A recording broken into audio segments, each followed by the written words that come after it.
ఏంటి ఒక్కసారి అన్ని నాకే ఇన్ని కష్టాలు, ఒకటమ్మట ఒకటి, ఒకదాని వెంబటే ఒకటి, నాకు ఇన్ని కష్టాలు వస్తున్నాయి.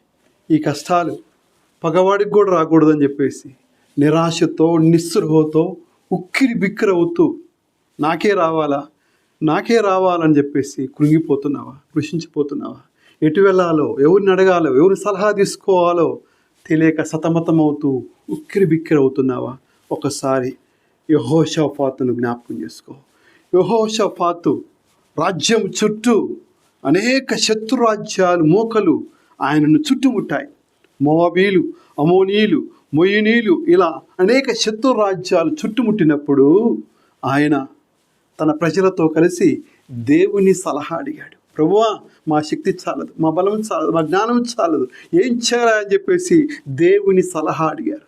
అందరినీ ఉపవాసానికి సమాయత్తం చేశాడు యెహోషాపాతు.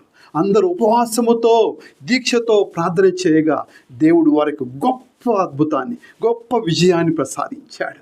ప్రియ సహోదరుడా, దేవుని సలహా అడిగినటువంటి యెహోషాపాతు, ఆ ప్రజలందరూ కూడా గొప్ప విజయాన్ని పొందుకుంటున్నారు. నీ జీవితంలో అనేక సమస్యలు, సుడిగుండాలు చుట్టుముట్టినప్పుడు, ఉక్కిరి బిక్కిరి అవుతున్నప్పుడు ఎవరి సలహా తీసుకుంటున్నావు? ఎవరిని సంప్రదిస్తున్నావు? ఓ దేవా నా బలమా, యథార్థమైనది నీ మార్గం, పరిపూర్ణమైనది నీ మార్గం. ఓ దేవా, కనుక దేవుని యొక్క బలాన్ని, శక్తిని, ఆయన యొక్క గొప్ప వరప్రసాద అనుగ్రహాలను, పరిపూర్ణతను యెహోషాపాతు తన జీవితంలో అనుభవించాడు.